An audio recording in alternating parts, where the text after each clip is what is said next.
नमस्कार सभी विद्यार्थियों को। तो आज की हमारी इस ऑर्बिट क्लास में आपका बहुत बहुत स्वागत है। तो आज हम स्टार्ट करने जा रहे हैं कक्षा 11वीं की फिजिक्स, जिसका चैप्टर फर्स्ट हम आज स्टार्ट कर रहे हैं। हमारी क्लास भी आज ही फ्रेश एकदम न्यू स्टार्ट हो रही है। तो इस क्लास के अंदर हम सबसे पहले पहला चैप्टर पढ़ेंगे मापन पढ़ेंगे। सबसे पहला चैप्टर रहेगा हमारा मापन एवं मात्रक, जो हमारा चैप्टर फर्स्ट है 11th फिजिक्स का।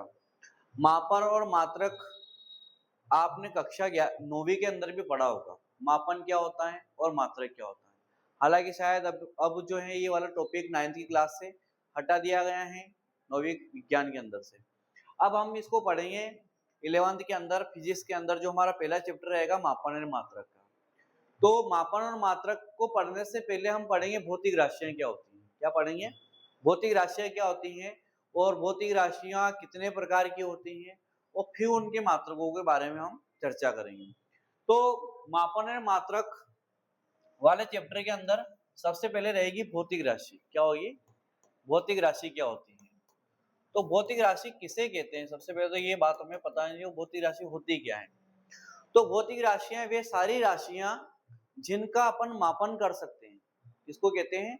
वे सारी राशियां, जैसे ताप, लंबाई, द्रव्यमान, समय, है ना, द्रव्यमान हो गया, या जो भी है बल हो गया, त्वरण हो गया, वेग हो गया, इन सारी राशियां जिनका अपन मापन क्या कर सकते हैं, जिनका अपन मापन शुद्धता पूर्वक कर सकते हैं, ऐसी सारी राशियां क्या कहलाती हैं?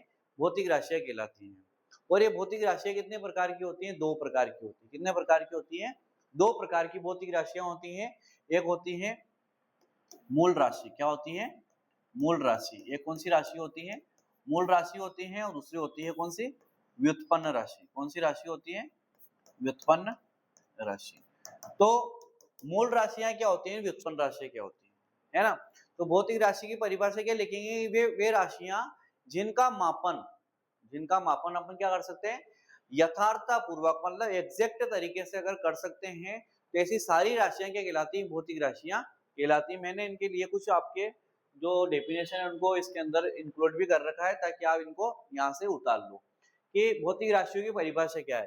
कि वे राशियां जिनका मापन क्या यथार्थता पूर्वक किया जा सकता है, उन्हें क्या कहते हैं? अपन भौतिक राशि कहते हैं। क्या कहते हैं उनको? भौतिक राशि कहते हैं। आप साथ के साथ इससे उतार लेना। और ये भौतिक राशियां जो दो प्रकार की होती है, पहली होती है मूल राशि, दूसरी कौन सी होती है? व्युत्पन्न राशि। तो मूल राशि और व्युत्पन्न राशि, इस भौतिक राशि के दो प्रकार होते हैं। मूल राशि क्या होता है? सबसे पहले अपन पढ़ते हैं कि मूल राशि होती क्या है। मूल का मतलब क्या होता है? जहां से प्रारंभ होता है। क्या होता है? प्रारंभ होता है, जिसका और कोई टुकड़ा संभव नहीं है, ऐसी चीज को हम मूल कहते हैं, है ना। तो ये हमारी मूल राशियां हैं। वे राशियां जिनका कोई और विभाजन संभव नहीं है। क्या नहीं है? उनका और कोई विभाजन संभव नहीं है। लास्ट वाली जो स्टेज है वही चीज आखिरी होती है उसकी। तो वे राशियां जिन्हें व्यक्त करने के लिए किसी अन्य राशियों की आवश्यकता नहीं होती है, किसको कहते हैं? वे राशियां जिन्हें व्यक्त करने के लिए व्यक्त करने के लिए व्यक्त करने के लिए अन्य राशियों की, है ना, अन्य राशियों की आवश्यकता नहीं होती है, उन्हें क्या कहते हैं? अपन मूल राशि कहते हैं। मतलब ये किसी और के ऊपर डिपेंड नहीं करती है, अपने आप में क्या होती है? स्वतंत्र होती है। अपने आप में अगर स्वतंत्र होती हैं, जो किसी और के ऊपर डिपेंड नहीं करती हैं, ऐसी राशियों को हम क्या कहते हैं? मूल राशि कहते हैं। और इन मूल राशियों की संख्या जो क्या होती है? 7 होती है। कितनी होती है इनकी संख्या? 7 होती है ना। मैं बता देता हूँ आपको, सातों के नाम बता देता हूँ। 7 राशियां कौन कौन सी होती हैं जो किसी अन्य के ऊपर डिपेंड नहीं करती। जैसे होती है लंबाई, है ना, लंबाई, द्रव्यमान, है ना, लंबाई, द्रव्यमान, समय।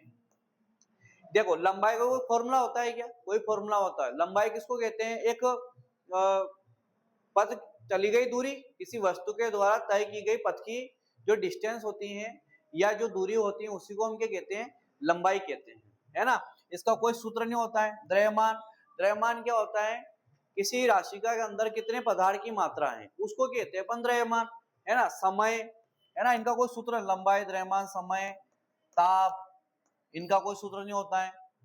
लंबाई, द्रव्यमान, समय, ताप, विद्युत धारा, विद्युत धारा को भी मूल राशि के अंदर रखा गया है ना, विद्युत धारा। उसके बाद में आती है जैसे ज्योति तीव्रता, है ना, ज्योति तीव्रता, और एक वो आता है पदार्थ की मात्रा, है ना।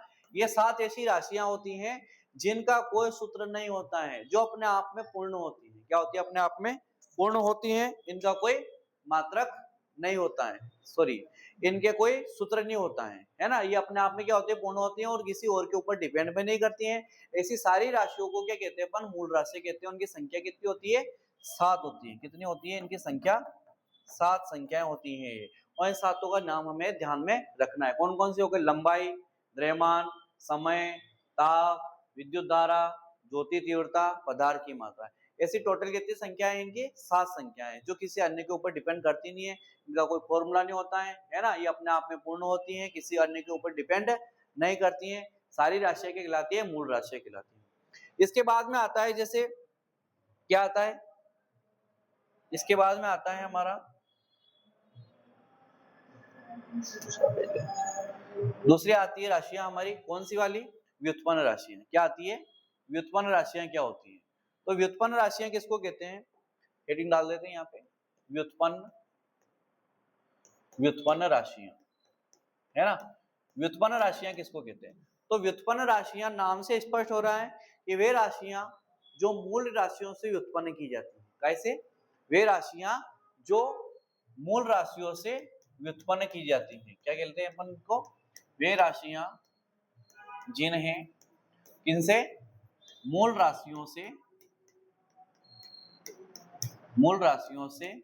व्युत्पन्न किया जा सकता है या किया जाता है, या वे राशियां जिन्हें मूल राशियों से व्युत्पन्न किया जाता है या किया जा सकता है, क्या कहलाती हैं? व्युत्पन्न राशियां कहलाती हैं। या फिर यूं बोल सकते हैं दूसरी परिभाषा कि वह राशियां जो अपने आप में स्वतंत्र नहीं होती हैं, किसी अन्य राशियों के ऊपर डिपेंड करती हैं, ऐसी सारी राशियां क्या कहलाती हैं? व्युत्पन्न राशियां कहलाती हैं। या यूं बोल सकते हैं जो राशियां मूल राशियों से व्युत्पन्न होती हैं, ये सारी राशियां क्या कहलाती हैं? व्युत्पन्न राशियां कहलाती हैं। और व्युत्पन्न राशियों की संख्या जो होती है सीमित नहीं होती है ना। कितनी भी बहुत सारी राशियां होती हैं, मतलब 7 के अलावा जितनी भी राशियां हैं वो सारी राशियां क्या कहलाती हैं? व्युत्पन्न राशियां कहलाती है। इनकी मूल की 7 थी, तो बची हुई सारी जितनी भी बची हुई हैं वो सारी क्या कहलाएगी? व्युत्पन्न राशियां कहलाएगी। जैसे अपन देखते हैं क्षेत्रफल का, क्या करते हैं?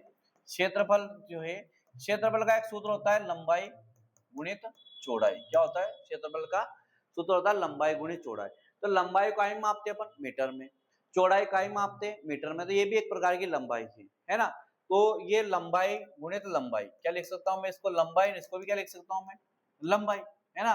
तो दो लंबाइयों से मिलकर बनी है, तो इसका क्या हो जाएगा? लंबाई का क्या लगा दूं मैं? वर्ग लगा दूं, है ना। तो 2 बार लंबाई का गुणा करा तब जाके क्या बना? क्षेत्रफल बना। तो लंबाई के द्वारा कौन उत्पन्न हुआ? क्षेत्रफल। इसलिए क्षेत्रफल क्या हो गया? एक प्रकार से व्युत्पन्न राशि हो गई, है ना। उसके बाद जैसे देखते हैं अपन आयतन। तो आयतन का सूत्र क्या होता है? लंबाई गुणित चौड़ाई गुणित ऊंचाई। तो ये भी लंबाई है, ये भी लंबाई है, इनका मात्रक मीटर है, वो ऊंचाई का मात्रक भी मीटर है, ये भी लंबाई है एक प्रकार से। तो इस सबका क्या हो जाएगा? लंबाई की घात 3 लिख सकते हैं इसको, है ना। तो ये भी 3 बार लंबाई का गुणा करा, मतलब लंबाई चौड़ाई ऊंचाई है, लेकिन सबका मात्रक मीटर ही होता है। जब अपन विमीय सूत्र बनाएंगे तो इनको लेंथ के लिए एल यूज करते हैं, तो एल का क्यूब लिख देते हैं इसको। तो 3 बार लंबाई चौड़ाई ऊंचाई 3 राशियों का गुणा हुआ, तब जाके इनका बना आयतन बना। मतलब आयतन किसके ऊपर डिपेंड कर रहा है? लंबाई के, चौड़ाई के, ऊंचाई, तीनों के ऊपर डिपेंड कर रहा है, तब जाके ना आयतन बन रहा है। तो हम आयतन को क्या बोलेंगे? व्युत्पन्न राशि कहते हैं। और भी बहुत सारे सूत्र हैं।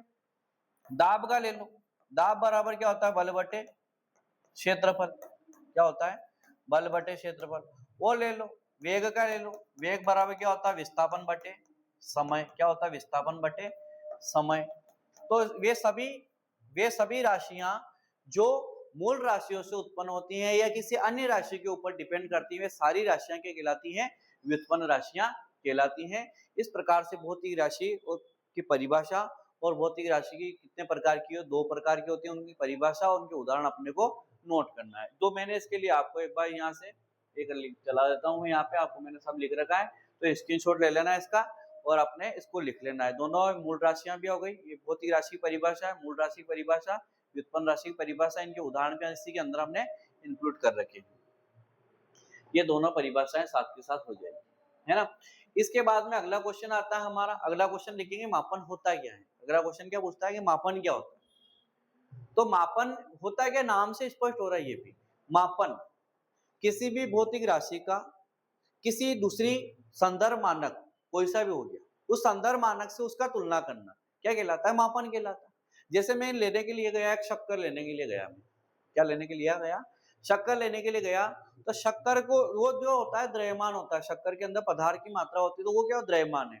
तो उस द्रव्यमान को काई में कंपेयर करके लाता हूँ, मैं लीटर में लेके आता हूँ क्या उसको, ये ऐसे ऐसे उठा के ले आते हैं, क्या करते हैं उसका, वो अपन दुकानदार के पास जाते हैं उसको लेने के लिए शक्कर को, तो वो क्या करेगा, उसको उस तुला के ऊपर रखेगा, कांटे के ऊपर रखेगा, उसको तोलेगा और काय से कंपेयर करेगा, उसका किलोग्राम से, काय से कंपैरिजन करेगा, उसका किलोग्राम से मेजरमेंट करेगा और हमें बताएगा कि मैंने आपको 1 केजी कितना 1 किलोग्राम मैंने आपको शक्कर दी है, तो उसके इतने रुपए बने और हम उसको पैसे देते हैं। तो शक्कर की तुलना कैसी करी उनने, किलोग्राम से करी, मतलब उसके द्रव्यमान की तुलना कैसे करी उसने, किलोग्राम से करी। तो किसी भौतिक राशि, भौतिक राशि क्या हो गई, शक्कर को कहीं किलोग्राम में मापते हैं, उसका द्रव्यमान को मापा जाता है, द्रव्यमान उसकी क्या हो गई, भौतिक राशि हो गई शक्कर की। तो शक्कर की भौतिक राशि कौन हो गई, द्रव्यमान, और द्रव्यमान का कंपैरिजन किया हमने कैसे, उस दुकानदार ने कैसे कंपेयर किया उसको, किलोग्राम से कंपेयर किया। तो उसका कंपेयर करके हमें दिया कि 1 किलोग्राम है, अब हम तुम मुझे इसके पैसे दे दो। तो किसी भौतिक राशि का उसके संदर्भ मानक से, कोई सा भी संदर्भ मानक हो उससे तुलना करना, तो हर एक का फिक्स कर रखा है, सभी चीजों को, सभी भौतिक राशियों का अलग अलग संदर्भ मानक फिक्स कर रखा है, उसी को हम मात्रक कहते हैं। और ये तुलना करना मापन कहलाता है। क्या कहलाता है, उससे किससे तुलना कर रहे हैं, वो तो क्या कहलाता है, उसका मात्रक, और जो तुलना करने की प्रोसेस है वो क्या कहलाती है, वो मापन कहलाती है।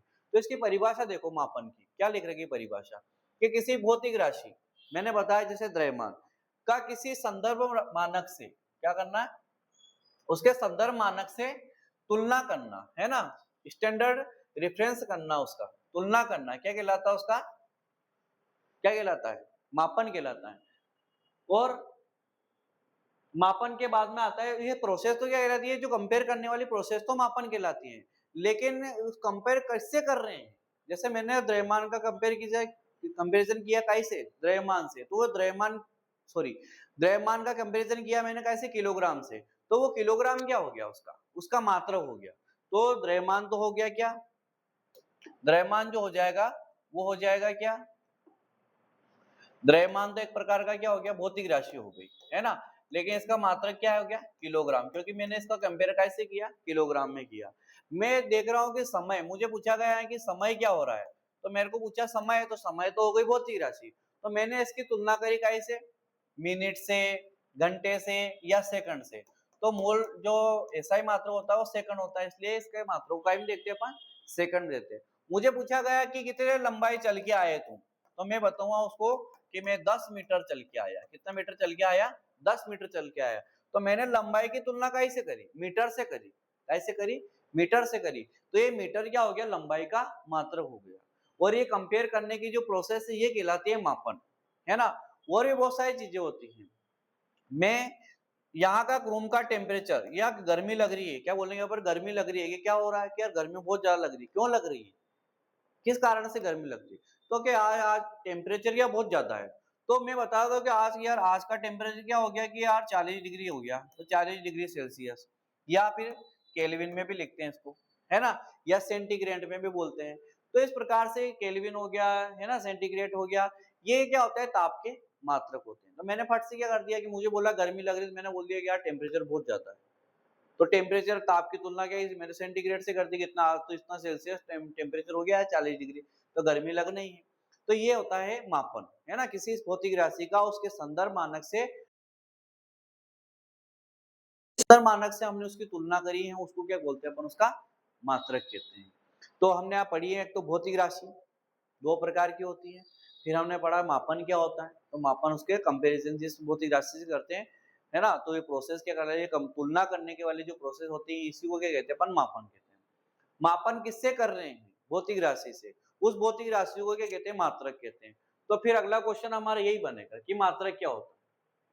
अगला क्वेश्चन क्या आ जाएगा हमारा कि मात्रक किससे कहते हैं। क्वेश्चन किस तरीके पूछेगा वो कि मात्रक किससे कहते हैं और उसके प्रकार और उदाहरण दीजिए। क्या बताएगा? प्रकार और उदाहरण दीजिए। तो मात्रक क्या होता है? अभी बताया मैंने। क्या होता है मात्रक? होता क्या है मात्रक? है ना, मात्रक किसको कहते हैं? अब मात्रकों के बारे में देखते हैं।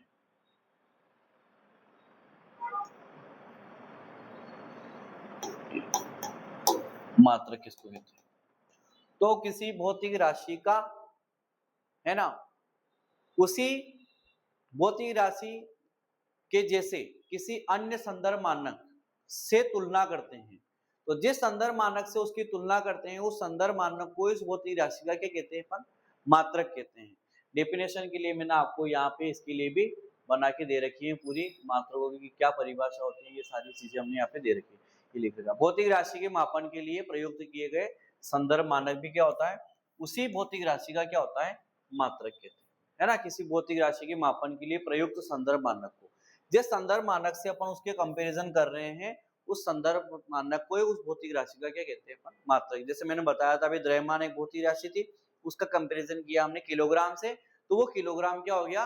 उस द्रव्यमान का क्या हो गया? मात्रक हो गया।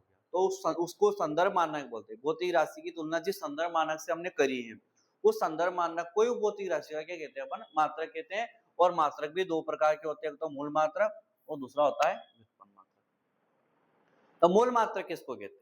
जैसी परिभाषा मूल राशियों की थी सेम वही परिभाषा क्या रहेगी? मूल मात्रकों की भी रहेगी। तो मूल मात्रक क्या होता है? तो यहाँ लिख रखा है, मैं यही से बता देता हूँ आपको। मूल मात्रक क्या होता है? तो वे मात्रक जो किसी अन्य मात्रकों के ऊपर डिपेंड नहीं करते हैं, अपने आप में क्या होते हैं? स्वतंत्र होते हैं, वो सब क्या कहलाते हैं? मूल मात्रक कहलाते हैं। वे मात्रक जो किसी अन्य मात्रकों के ऊपर निर्भर नहीं करते हैं, अपने आप में क्या होते हैं? स्वतंत्र होते हैं, ऐसे सभी मात्रक क्या कहलाते हैं? मूल मात्रक कहलाते हैं। और मूल मात्रकों की संख्या भी कितनी होती है? 7 होती है। क्यों? क्योंकि मूल राशियां ही 7 हैं, तो मात्रक भी कितने होंगे? वो भी 7 ही होंगे। जैसे हमने अभी पढ़ा, अभी क्या पढ़ा था हमने? क्लियर कर दिया, चलो, है ना। ये यहाँ जैसे यहाँ दे रखा था मूल राशियां। तो मूल राशि की संख्या कितनी? लंबाई, द्रव्यमान, समय, ताप, ज्योति तीव्रता, विद्युत धारा, पदार्थ की मात्रा, है ना। ये 7 राशियां मूल राशियां थी। तो यह परिभाषा शॉर्ट में यूं भी लिख सकते हैं। कैसे? कि मूल राशियों के मात्रक को मूल मात्रक कहते हैं। क्या परिभाषा लिख सकते हैं?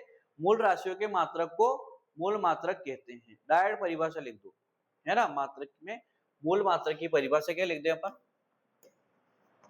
मूल मात्रक। इसकी शॉर्ट परिभाषा क्या लिख सकते हैं अपन? कि मूल राशियों की, क्या लिखेंगे? मूल राशियों के मात्रकों को मूल मात्रक कहते हैं। मूल मात्रक कहते हैं।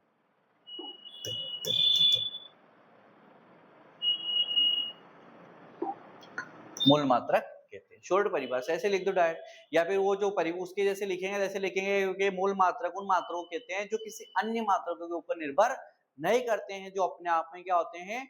स्वतंत्र होते हैं और अपने आप में पूर्ण होते हैं। ऐसे मात्रकों को हम क्या कहते हैं? मूल मात्रक कहते हैं। और या फिर शॉर्ट में परिभाषा बोले तो मूल राशियों के मात्रकों को मूल मात्रक कहते हैं। और इनकी संख्या भी क्या होती है? इनकी संख्या कितनी होती है? 7 होती है। इनकी संख्या भी 7 होती है। जैसे मैंने बताया था आपको कि जैसे लंबाई है, क्या है? लंबाई है। तो लंबाई का मात्रक होता है क्या? मीटर। फिर मैंने बताया था आपकी दूसरी मूल राशि कौन थी? द्रव्यमान। तो द्रव्यमान का मात्रक बताया था मैंने आपको किलोग्राम। क्या बताया था? द्रव्यमान का मात्रक क्या होता है? किलोग्राम। ये द्रव्यमान। फिर तीसरा आता है कि समय। समय भी क्या है? मूल राशि है। तो मूल समय का क्या होता है? सेकंड। समय का क्या होता है? सेकंड, है ना। लंबाई, द्रव्यमान, समय। उसके बाद आता है ताप। ताप का क्या होता है? केल्विन। क्या होता है? केल्विन, है ना। सेल्सियस पैमाना भी लिख सकते हैं। उसके बाद ना जैसे विद्युत धारा, क्या आता है? विद्युत धारा। विद्युत धारा का वैज्ञानिक के नाम पर होता है एम्पियर। क्या होता है? विद्युत धारा का मात्रक एम्पियर होता है ना। उसके बाद आती है जैसे ज्योति तीव्रता। एक और क्या आती है? ज्योति तीव्रता। ज्योति तीव्रता का मात्रक जो होता है कैंडेला। क्या होता है? कैंडेला। और थर्ड आता है मतलब ये कितने हो गए 1 2 3 4 5 है ना 6। एक वो आता है पदार्थ की मात्रा। क्या होता है? पदार्थ की मात्रा। पदार्थ की मात्रा का जो मात्रक होता है वो होता है मोल। क्या होता है? मोल, है ना। तो ये 7 राशियां पहले भी लिख चुके हैं अपन, और सातों राशियों की जो मात्रक है वो मूल मात्रक। तो मूल राशियां भी 7 होती है, तो मूल मात्रक भी कितने होते हैं? 7 होते हैं। और मूल राशियों के मात्रकों को हम क्या कहते हैं? मूल मात्रक कहते हैं। दूसरा आता है, दूसरा प्रकार आता है इसका, जिसको हम बोलते हैं क्या? व्युत्पन्न मात्रक। क्या होता है? व्युत्पन्न मात्रक। व्युत्पन्न मात्रक क्या होता है इसके बारे में देखते हैं, है ना। दूसरा प्रकार लिखते हैं व्युत्पन्न मात्रक। व्युत्पन्न मात्रक सेम जैसे व्युत्पन्न राशियों की परिभाषा थी, सेम उसी टाइप से व्युत्पन्न मात्रकों की परिभाषा भी होती है। क्या परिभाषा बनेगी? कि व्युत्पन्न मात्रक उन मात्रकों को कहते हैं जो मूल मात्रकों से व्युत्पन्न किए जाते हैं। क्या करते हैं? मूल मात्र व्युत्पन्न मात्रक उन मात्रकों को कहते हैं जो अभी जो इससे पहले पढ़े हैं मूल मात्रक, उनसे उत्पन्न या उनसे व्युत्पन्न इनको किए जाते हैं। ये मूल मात्रकों के ऊपर निर्भर करते हैं, है ना, अपने आप में स्वतंत्र नहीं होते हैं। और इनकी संख्या भी जैसे मूल राशियों की संख्या असीमित थी, तो मूल मात्रकों की व्युत्पन्न मात्रकों की संख्या भी क्या होगी? असीमित होगी, है ना। परिभाषा क्या बनेगी? क्या बोलेंगे कि व्युत्पन्न मात्रक उन मात्रों को कहते हैं जो मूल मात्रकों से व्युत्पन्न किए जाते हैं, या फिर यूं बोल सकते हैं जो मूल मात्रों के ऊपर निर्भर करते हैं, अपने आप में स्वतंत्र नहीं होते हैं। और इनकी संख्या भी क्या होती है? असीमित होती है, क्योंकि व्युत्पन्न राशियों की संख्या असीमित थी, तो व्युत्पन्न मात्रकों की संख्या भी क्या होगी? असीमित होगी, है ना। जैसे या शॉर्ट परिभाषा क्या लिख सकते हैं? शॉर्ट परिभाषा क्या बताई थी मैंने कि व्युत्पन्न राशियों के मात्रकों को क्या कहते हैं? व्युत्पन्न, है ना, व्युत्पन्न मात्रक कहते हैं, है ना। और इनकी संख्या क्या होती है? असीमित होती है ना। इस शॉर्ट परिभाषा इसके लिए भी लिख सकते हैं। अब जैसे क्षेत्रफल, मैंने बताया था आपको क्षेत्रफल क्या था? व्युत्पन्न राशि थी। तो क्षेत्रफल का सूत्र क्या था? लंबाई गुणित चौड़ाई। क्या था? लंबाई गुणित चौड़ाई। अब बताओ इसका मात्रक बनाए, तो मात्रक बनाएंगे तो क्या बनेगा? लंबाई का मात्रक होता है मीटर। क्या होता है? लंबाई का मात्रक मीटर होता है। तो चौड़ाई का मात्रक भी क्या होता है? चौड़ाई भी इस दिशा में मापी गई इस कमरे की लंबाई क्या हो जाएगी? वो भी मीटर में मापेंगे। तो चौड़ाई को कहीं मापते हैं मीटर में, दोनों मीटर का गुणा करेंगे तो मात्रक क्या बनेगा? मीटर का वर्ग। इसी टाइप से देखते थे वो आयतन। दूसरी राशि क्या पढ़ी थी हमने? आयतन। तो आयतन का सूत्र था लंबाई गुणित चौड़ाई और गुणित ऊंचाई। तीन भौतिक राशियां मिली तब जाके व्युत्पन्न राशि बनी थी। कौन? आयतन। और व्युत्पन्न राशि के मात्रक को व्युत्पन्न मात्रक कहते हैं। तो यहाँ भी देखते हैं जैसे लंबाई को ही मापते अपन मीटर में, चौड़ाई का ही मापते हैं मीटर में, ऊंचाई का ही मापते हैं मीटर में, तो मीटर का क्या बन जाएगा? क्यूब। तो आयतन का मात्रक क्या होता है? Metre cube. इस प्रकार से सभी जितने भी व्युत्पन्न राशियां होती हैं उन सभी के मात्रक अलग अलग बनेंगे। तो जितने भी व्युत्पन्न राशियां थी उन सभी व्युत्पन्न राशियों के मात्रक को हम क्या बोलते हैं? व्युत्पन्न मात्रक कहते हैं। इनकी परिभाषाएं भी मैंने यहाँ पे टाइप कर रखी है आपके लिए, तो यहाँ से इसकी परिभाषा भी लिख लेना। इसका स्क्रीनशॉट ले लेना। तो मूल मात्रक, व्युत्पन्न मात्रक, तो सबसे पहले ये जो दे रखी है ये सारी बातें मूल मात्रकों के लिए दे रखी है ना। मूल मात्रक किससे कहते हैं, कितने प्रकार के होते हैं, तो ये दे रखी है इसकी सभी मान। फिर व्युत्पन्न के लिए देखते हैं, तो व्युत्पन्न की भी बना रखी है मैंने यहाँ पे, है ना। ये यहाँ पे व्युत्पन्न राशि है ना, ये व्युत्पन्न मात्रक क्या है और व्युत्पन्न मात्रकों की परिभाषा और ये व्युत्पन्न मात्रकों के उदाहरण दे रखे। इसका भी स्क्रीनशॉट लेके आप चाहो तो इसको लिख सकते हो। उसके बाद आता है अगला क्वेश्चन हमारा कि इन दोनों में अंतर, कई कई में अंतर, व्युत्पन्न मात्रकों और मूल मात्रकों के अंदर अंतर लिखना आपने।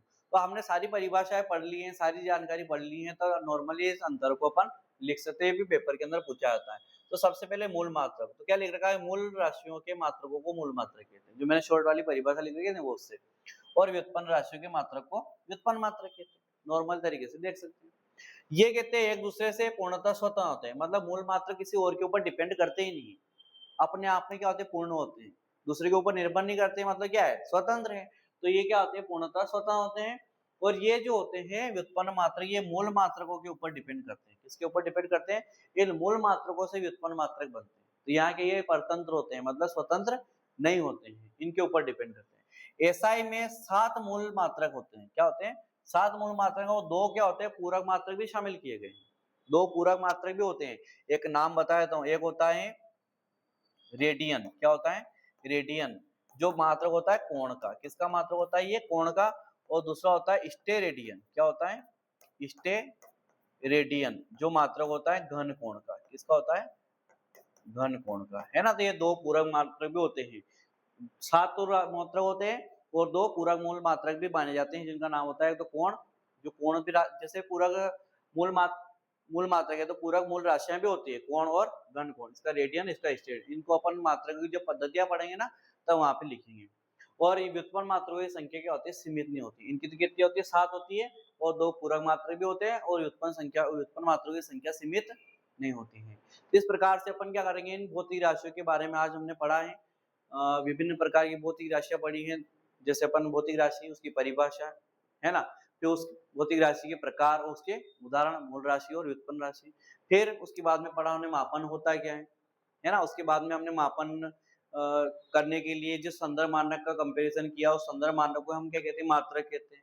फिर हमने मात्रकों की परिभाषाएं पढ़ी, मात्रकों के प्रकार पढ़े, है ना, मात्रक कितने प्रकार के होते हैं, उन दोनों मात्रकों के अंदर अंतर। तो आज की क्लास में बस इतना ही। हम अगली क्लास के लिए जल्द ही आपके लिए लेकर आएंगे और रेगुलर इस क्लास को भी हम अब चलाने वाले हैं, कक्षा 11वीं की भौतिक विज्ञान, जिसको हम पूरी कंप्लीट करेंगे पूरी एनसीईआरटी के आधार पर। और इस क्लास के बाद हम अगला जो टॉपिक रहेगा वो रहेगा हमारा मात्रकों की पद्धतियां। क्या रहेगा हमारा टॉपिक अगला? मात्रकों की पद्धतियां, जिसको हम अगली क्लास के अंदर आपको पूरा करवाएंगे। तो आज की क्लास में इतना ही। धन्यवाद।